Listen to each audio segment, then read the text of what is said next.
Hey TikTok, what's up? I'm in the studio. It is a studio for a different platform that I use, but here I am. I've been trying to figure out how to articulate what I have to say because I know there's a lot of speculation on all these platforms. People will say and do whatever on here, and I'm not. What I have to say is not braggadocious. That's not what I'm here for. I'm not here to monetize anything. Um, I'm in this crazy, chaotic battle as a father, and often I'll talk about fathers with my own conflict and my close friends conflict over in Sonoma.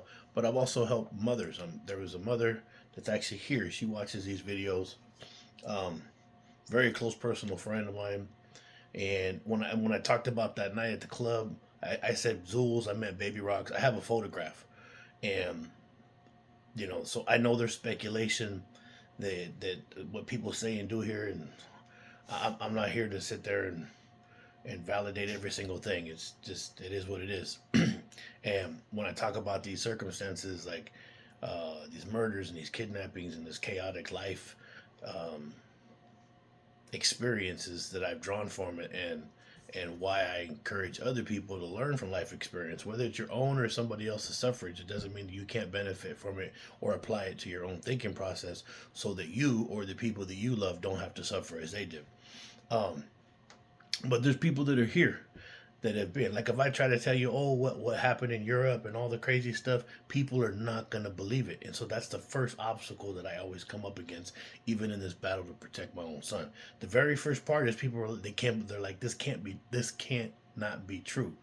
But unfortunately it is. And so that's the first obstacle you reach. But there's people here on this platform that were there, whether it has to do with Europe and all the crazy stuff that happened over there, whether it has to do with Mexico or California or different parts of the country and everything, they were there. And I've been trying to figure out how to describe it um, without looking like an idiot. I mean, I don't care about the optics of it, but I've been trying to find a word to identify it. And it took me some time, but I finally figured out how to describe it. And for the people that are here, they've been present for this journey. They've been there along the way. These people that have been murdered and the stories that I'll tell and why I incorporate their suffrage and the pain that resulted from it into my thought process here, and how is that relevant. And the only way to describe it would be vigilante, vigilantism, or vigilante justice. And this started when I was about 16 and a half years old. Roughly was the first time that I can remember actually partaking in vigilante justice. And throughout my childhood here in Napa, myself and other kids were done harm, abused, and there was no hero. There was, and I kept wondering, where was my hero? Where was the people that were going to come out and protect me? Because the people who should have protected me didn't. So I've been able to assess my own behavior and understand that throughout life later on is I became a protector or wanted to be the hero, and because nobody was one for me, there was no hero to be had. Whether it's child welfare services or people that within my own family, or just, I mean, there was some people that stepped in later on in life and were helpful, and I'll go through all that, but 16 and a half is the very first time that I can remember. And I've told the story on a different platform, and I guess I'll tell it here too. What happened? Not right now. This video is just to kind of like prep the objective here to let y'all know it's about to get even more wild and crazy. So I appreciate you if you're taking the time to listen, because that's all I'm here for. Is this is catharsis, because a lot of times people go through these horrible battles or weather these tempests, and they end up snapping. And a lot of it is because they don't have a voice, or they don't have somebody they can, or that they feel comfortable with, or a place to take it, and they internalize it until they explode. and then you see these horrible, chaotic circumstances. So this is a form of catharsis. I was going through therapy and treatment and Kaiser and the whole kit and caboodle, but it's just like I have to work a lot, a lot, a lot. So I had to set that aside. So this is another form of catharsis. It's also a constitutionally protected platform to exert the truth. Make sure you're telling the truth, and that's why I always support my premises with newspaper articles, police reports, court filings from previous other existing matters, so you can contrast the circumstance now as opposed to in the past. And so 16 and a half is when it was started, but eventually later on that would lead to the army and then deploying with the group of awesome gentlemen. We were side by side. When you strap a weapon system on your body and you go to go protect human life on a scale of not just like one or two people, you're protecting a whole country. Like for real, like a whole country. That's your job, is your task. You're tasked with these other men, and at any moment, boom, boom, you're going over there. Boom, they're going up to Mitrovica. Boom, it's Jelani. It's Muchi Baba. It's Bonsteel. It's Monteith. It's like, bam, anywhere we gotta go, we're gonna go. We're Checkpoint 6-5, Outpost Sapper. It's like we are standing guard. We are standing over. We are protecting. We're on patrol, going through, show of force, presence, and that feeling is an amazing feeling. It's powerful, man. It's like, wow. So when you walk away from that experience, having stood guard over human lives on that level, like from women, children, old people, dogs, cats, the whole the whole thing. It's a really compelling feeling, and you'd want to know that again. Now we're infantrymen, and so that's not our job description. So we were working outside of our job description. We were sent as peacekeepers to stop people from harming each other, and unfortunately, later on, the same wonderful gentlemen that I call brothers that I was given this honor and task of going to protect human life, they were later sent to do exactly what infantrymen are specified to do.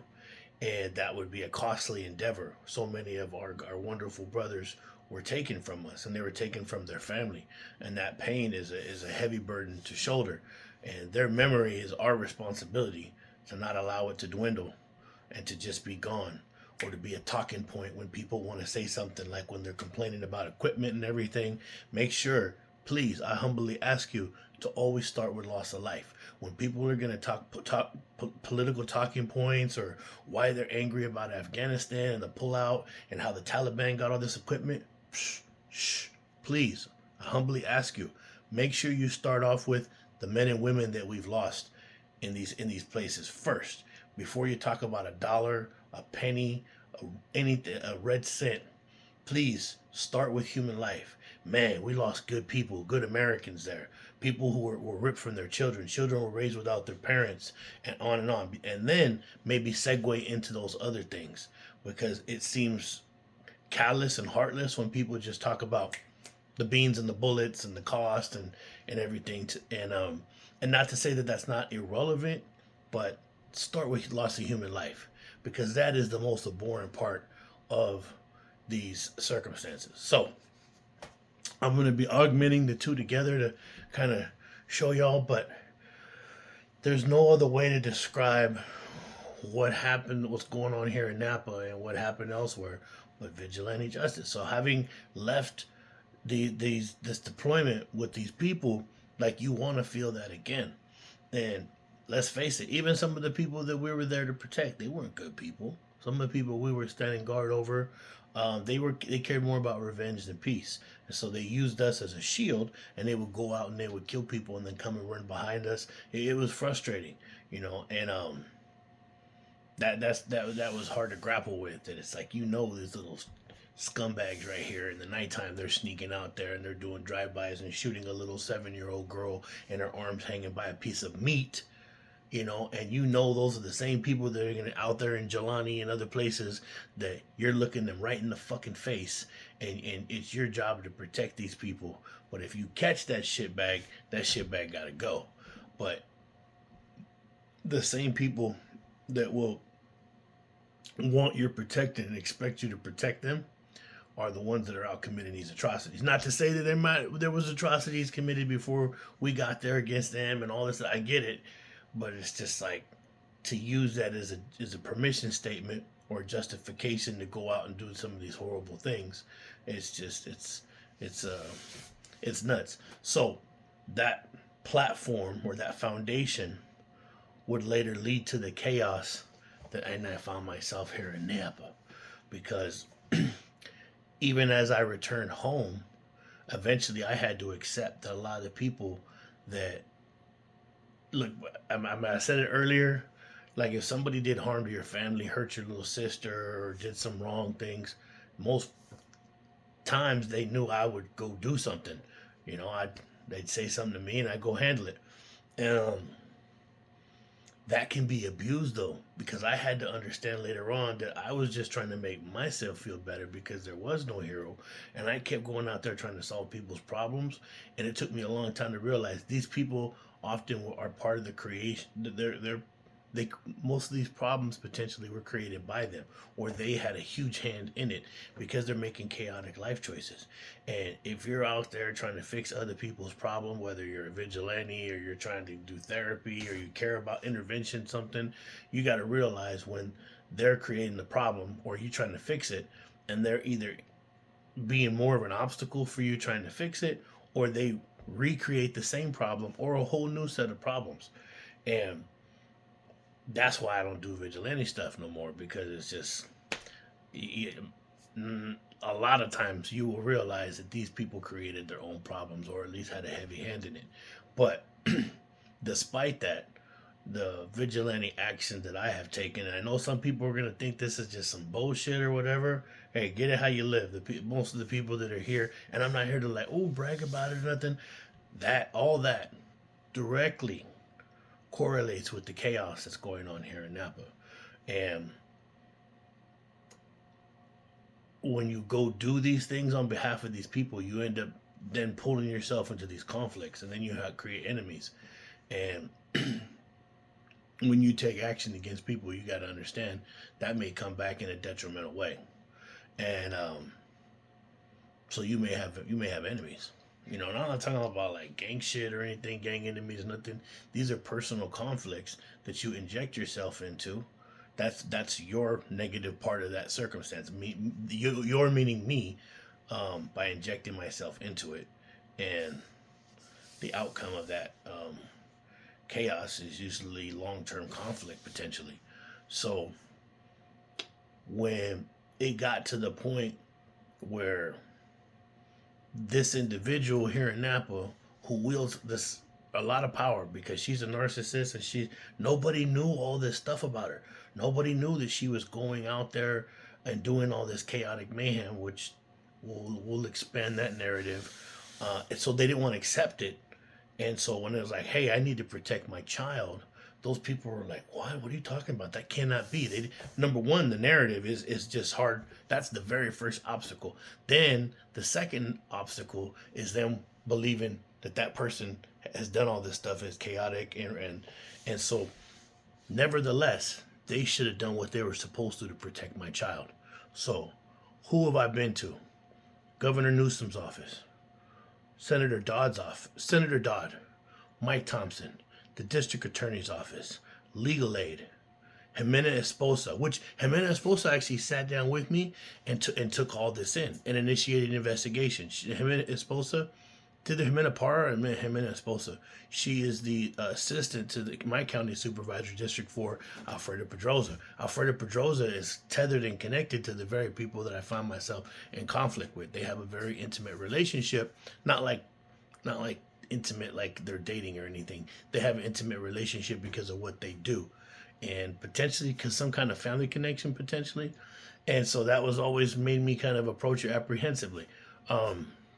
Christine Briseño, the director of human resources for Napa County, the director of child welfare services, the deputy director, so that would be Alexis Vossmeyer, the ombudsman for the state of California, the director of Health and Human Services, all these people, Sonoma County Child Welfare Services, all these people that should have done something, because the narrative, once they found out that the narrative was true, they're like, oh, I mean, because most people, I get it. They're gonna be like, this cannot be reality. It cannot be true. But then once they did, and once they were furnished with what they needed to understand, no, this is true. This is real. Then it's like they had to accept that, okay, this person is not who we thought she is, or this person has a history we had absolutely no idea about. And then they went into damage control mode because they were more concerned with, oh crap, how is this going to look for us, right? So you can see some of the videos even on here of the actual conduct. And this individual will try to be like, oh, he's showing people my warts. I mean, not physical warts, but like, you know, when you show people for what they really are. And those people, so there's a purpose for that, because they go into the courtroom and they lie. And when you go into a courtroom and you cut somebody down and you lie and you do all this stuff, I told them from the beginning, every lie you tell will be met with at least 3 truths. So they get angry about the truth coming out, because then it shows them for what they're really capable of. And so then you got to battle that. But it ain't what you know, it's what you can prove. And the videos prove it. They show it, because throughout this process, because what this individual does for this county, seems like they got a reason to protect or to try to dust all this, to go so far even as to undo a crime that she committed while committing a crime here in Napa County to Commissioner Robert Stamps to his face, and to having some person that she committed the crime with and a bunch of other crimes with try to come in and commit perjury directly to this commissioner's face, and then him to negate the California rules of court and approving her annulment. So if that doesn't say anything right there, you can go on the California website and look up what, once you know about bigamy or whatever, you file for annulment, there are time limitations on that. You can't just be like, oh, I married somebody that's married to somebody else, which she knew that when she entered into it. But even if you do find out, you got to go do something. You don't just sit on that for 10 years and then decide, oh, I'm going to come back because it's convenient for me, because somebody else has now brought forth the truth. So if you marry somebody else and then you know they're married, you committed bigamy. But by you entering into that, or even if you know and then you let it go for X amount of time, you've accepted that marriage, and now you got to go through a regular divorce process. That's what all the attorneys and everybody, the qualified expert on this circumstance told me. So when Robert Stamps, a commissioner, which if you don't know a commissioner, that's an attorney that's going to be a judge at some point, but he has judicial powers. He used his judicial powers to undo the crime they committed to help her out. You know, obviously, because he said I didn't make the argument. I made it very clear that there's no statute of limitations on bigamy, but there are statute of limitations when you can file from when you know. And she came into the courtroom and she claimed in 2011 that she knew,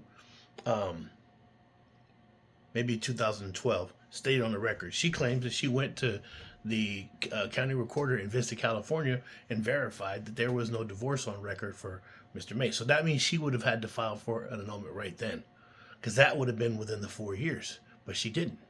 And so whether you accept one narrative or the other, either one, the outcome should have been the same, where he should have denied her annulment and made her go through traditional divorce proceedings, which would have allowed me to have my annulment.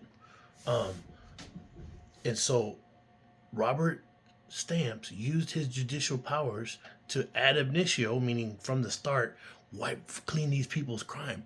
That was a crime they committed at the end of a long crime spree, starting with their relationship to begin with, because she was a contractor for the BOP and she was engaging in this unsanctioned sexual relationship with this individual who, if you look at the newspaper articles and all this stuff, it's just like, what was she thinking as far as picking and plucking this individual to be a role model for her son?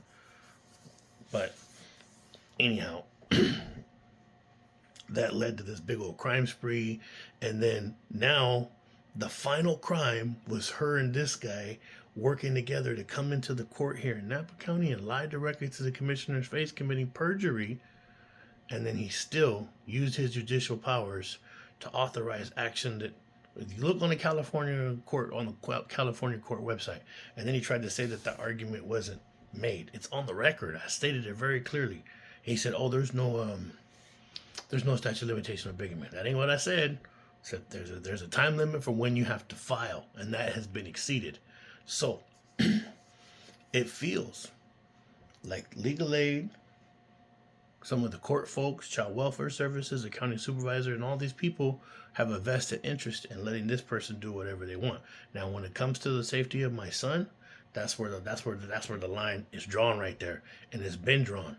But they know a lot more stuff than everybody else does.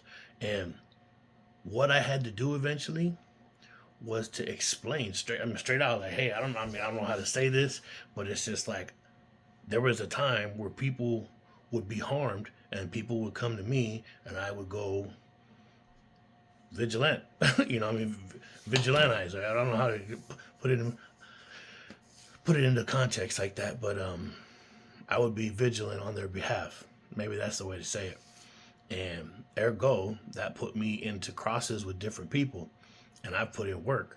And this individual kept trying to take my son down into places where those people will power. And when we're talking about murders, kidnappings, all kinds of shit, people have been tortured, murdered, and kidnapped. This isn't like no little funny bunny ass little jump off right here. And like I said, there's people that are here watching these videos that know these people. I've seen a woman here cooking in a kitchen that sits right. You look out that kitchen, you can see where one of the individuals was murdered, sitting in his car. And we all know Gabriel Serrano's brother, Murphy. They're in the pictures. So it's like, I don't got to explain it to them because they know. And so some of the individuals here that are watching, it's like that vigilantism, they're relatives. That we were part of it. Like, somebody was beating up on somebody that shouldn't, boom. Paulie would break that guy's jaw or whatever. There was a lot of action. And it's like, so I was augmented into this group of young men, because this started off when we was young, that would, for whatever reason, for me, I knew what it was. I wanted to it fills that hole that you have inside you, that nobody came to protect you, that you shall protect others. And sometimes people, no matter how chaotic their life is, they often gravitate towards this action too, because it's mutually beneficial. It gives back to you, that it makes you feel good about yourself despite maybe all the chaos and stuff that you've been, but it can draw you into some terrible circumstances. So when I'm here, I'm not just talking about fathers. I've helped a mother. There's a man in Marquette, Michigan, who's beating this little kid up. I talked to the kid, and there's CPS reports, and it's the same circumstance. This individual is wielding the power of his family and the influence he has through friends to provide cover for this abuse that he was doing against this young man. And so whether it's a father, whether it's a mother, I'll get drawn into these things. But now it's different. I'm not going out there and putting the smash down. I'm trying to help people through here or through the legal process. So when they come under fire unjustifiably, then it's like, it's if you don't know what you're doing, which I'm not no qualified expert in no kind of way. I've just been navigating through this thing, and so I picked up a few things. I do whatever I can to try to help these people if they're in the right. If they're in the wrong, ain't none of my business. But right now, it's myself, a father, and there was a mother who I know loves her son. And the torture that it has to be as a parent to know that somebody was hurting your child, If you ain't been through it, it's brutal, because you feel like, damn, man, I have a duty to protect. And for me, it's hard. It's very hard to get past me, because I'm hyper vigilant when it comes to my son. And there's a lot of abhorrent circumstances out there where good parents, are being set aside, and the not so good parent or the toxic parent is being empowered to influence that child, and therefore it's just like, and it's all being justified under certain premises. So, hear what I'm saying. Vigilantism led to conflict in my life. This individual kept trying to take my son down into places where the vigilantism took place. So it's like you move away, you move to a beautiful place. There's all these wonderful people here, and the people that she gravitates are riffraff, the local riffraff. So some of this riffraff here don't understand the chaos that we left from. So they think that they're just like doing all this and like, it ain't nothing. It ain't nothing because it's not that serious right here. You've never had nobody shot in the face next to you. You don't have people you know that have been kidnapped and tortured and murdered. Plural. So surrounding yourself with those people who haven't been through some of the same chaos and it might not be like, man, this stuff ain't no good, then that doesn't benefit you because they're not going to be able to put themselves in your shoes and they're going to keep signing off on stupidity and negative behavior.